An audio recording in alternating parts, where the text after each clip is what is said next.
हमारे पास जो प्रोसेस है उसे हम कहते हैं osmo regulation. What about the osmo regulation?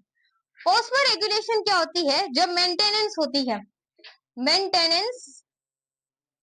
Maintenance of salt and water, जब नमक की और पानी की क्या होती है? मेंटेनेंस होती है। उन्हें क्या किया जाता है? सही किया जाता है, मेंटेन किया जाता है। फॉर एग्जाम्पल बच्चों, जब आप रोजे में होते हैं तो तुम पानी कम पीते हो, तो उसकी वजह से तुम्हारा जो यूरिन होता है वो डाइल्यूट होता है, यानी उसके अंदर साल्ट की कंसंट्रेशन ज्यादा होती है, पानी की कम होती है। जैसे ही तुम रोजा खोल लेते हो, चीजें खाना स्टार्ट करते हो, तुम्हारी बॉडी के अंदर वाटर की कंसंट्रेशन बढ़ गई है, साल्ट की थोड़ी कम हो गई है। इसका मतलब है अब तुम्हारा जो यूरिन होगा वो कंसंट्रेटेड होगा। सही है, ये चीजें याद रखनी है। अब कैसे होगी? आपकी बॉडी के अंदर तीन कंडीशन बड़ी पाई जाती हैं।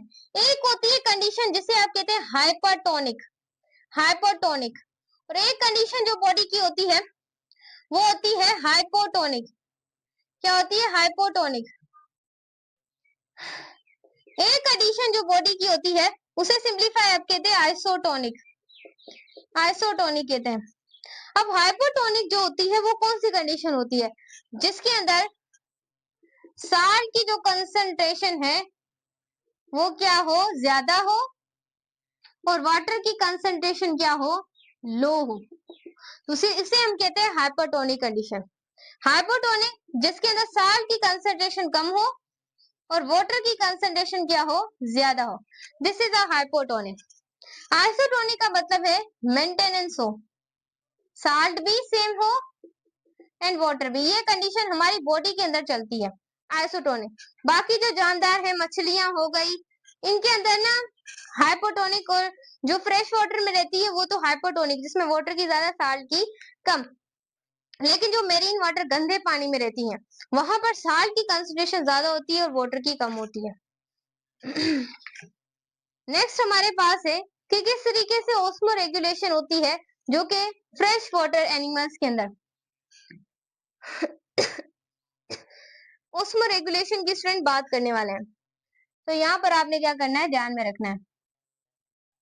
सो मैं यहाँ पर लिख देती हूँ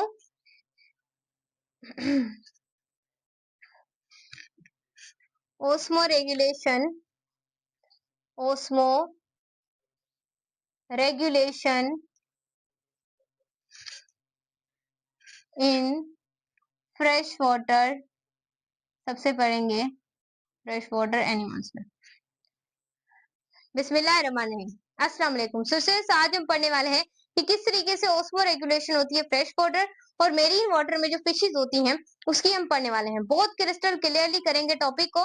तो अभी तक अगर आप लोगों ने टीच हुआ यूट्यूब चैनल को सब्सक्राइब नहीं किया तो सब्सक्राइब लाजमी करें, बेल आइकन को प्रेस करें ताकि आप लोगों से हमारी कोई भी वीडियो मिस ना हो सके। व्हाट्सएप चैनल टीच दो को लाजमी ज्वाइन कीजिएगा, लिंक डिस्क्रिप्शन के अंदर है, वहां पर इंपोर्टेंट नोट्स और पीडीएफ आप लोगों को मिलते रहते हैं। क्रिस्टल क्लियरली हम पढ़ेंगे कि what about the osmoregulation in fresh water and terrestrial water. So हमारे अदर अकाउंट पे हमें फॉलो कर सकते हैं, टिकटॉक दुआ ज़ारा, फेसबुक दुआ ज़ारा एंड जो हमारे पास इंस्टाग्राम है वो टीच दुआ। चलिए देखते हैं।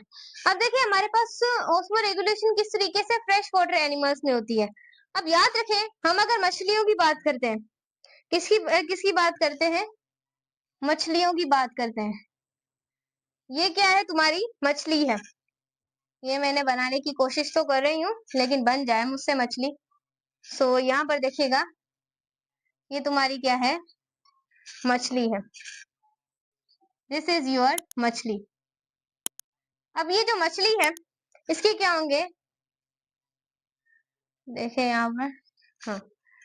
अब ये जो मछली है यहाँ पर आप जो देख रहे हैं जो कि फ्रेश वाटर में रह रही है, इसका मतलब है उसके अंदर हाइपोटोनिक कंडीशन होगी कि जिसके अंदर साल्ट की जो कंसंट्रेशन है वो कम होगी और वाटर की जो कंसंट्रेशन है वो ज्यादा होगी। सो ऐसी मछली को आप कहेंगे कि ये हाइपोटोनिक एनवायरनमेंट में रह रही है, ऐसी मछली को आप कहेंगे ये हाइपोटोनिक है। और याद रखिएगा इसमें साल्ट एंड वाटर। अब इसके बाद ओवरफ्लो वाटर, यहाँ पर ओवरफ्लो बहुत ज्यादा होता है वाटर का, जो कि फ्रेश वाटर में रहती है उसमें वाटर का ओवरफ्लो बहुत ज्यादा पानी होता है वहां पर।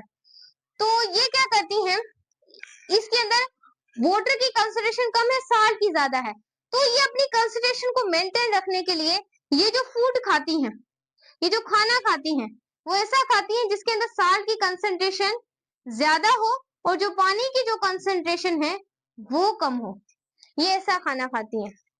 नेक्स्ट अगर हम बात करें तो ये क्या करती है, ये रीएब्जॉर्प्शन करती है साल्ट को किडनी में, रीएब्जॉर्प्शन करती हैं साल्ट की किसके अंदर, किडनी के अंदर।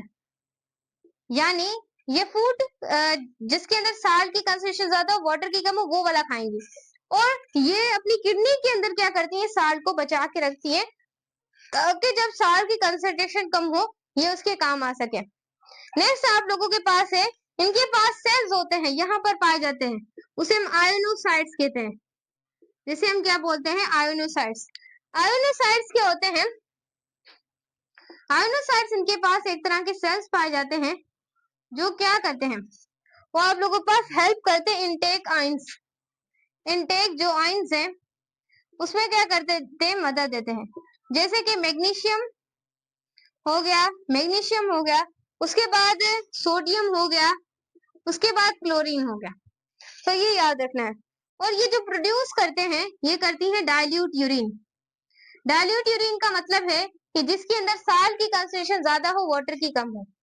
उसके बाद नेक्स्ट हमारे पास है, ये एंडोऑस्मोसिस करती हैं, ये एंडोऑस्मोसिस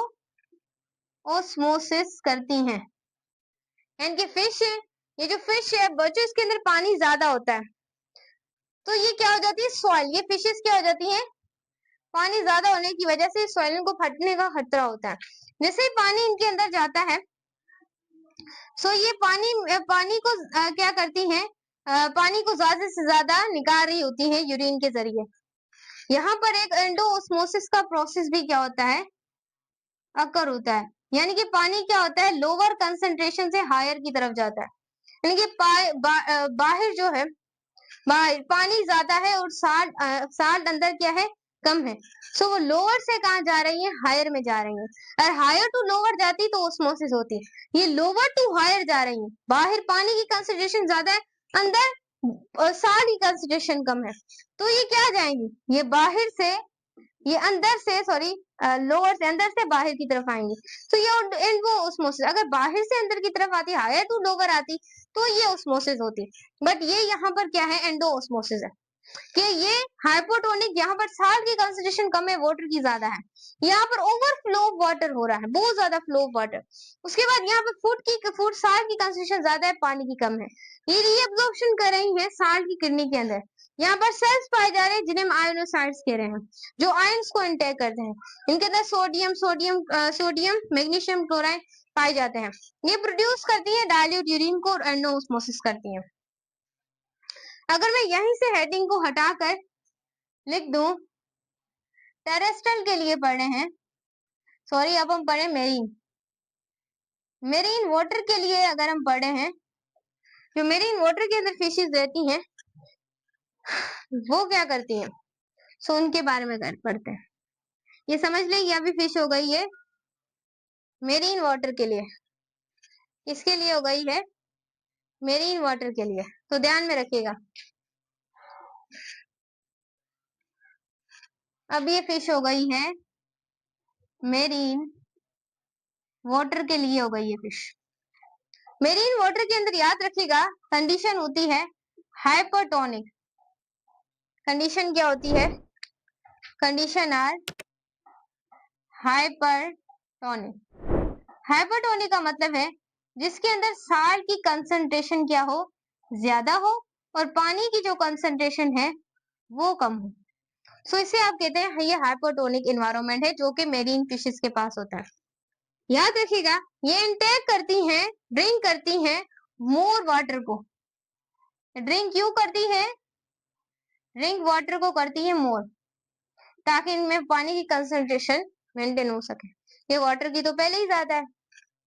नेक्स्ट याद रखिए इनकी, इनके पास क्या होता है, रेक्टियल ग्लैंड, जैसे किडनी के अंदर भी क्या है, रेक्टियल ग्लैंड प्रेजेंट है, इसके इन फिशेस के पास भी क्या है, रेक्टियल ग्लैंड प्रेजेंट है। उसके बाद स्मॉल अमाउंट, इनके पास स्मॉल अमाउंट ऑफ कंसंट्रेशन होती है, small amount of concentration.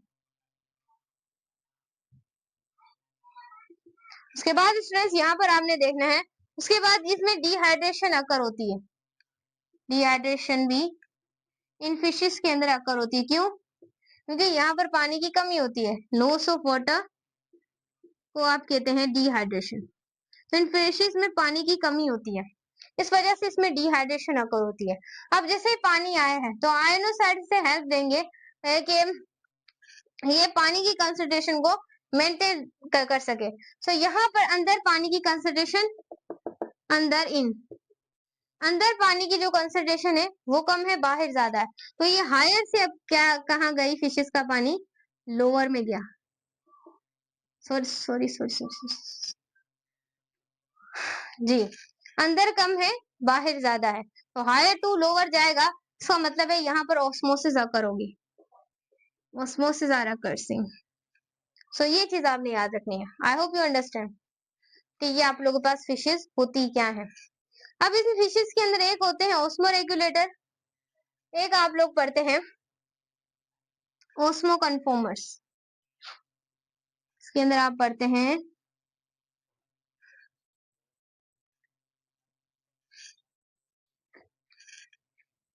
Osmo regulator and आप पढ़ते हैं ओस्मो कन्फॉर्मर। ओस्मो रेगुलेटर जो है वो परफॉर्म करते हैं ओस्मो रेगुलेशन, मेंटेनेंस रखते हैं। लेकिन जो ओस्मो कन्फॉर्मर होते हैं डू नॉट परफॉर्म, ये परफॉर्म नहीं करते हैं। उसके बाद इनका जो एनवायरनमेंट होता है,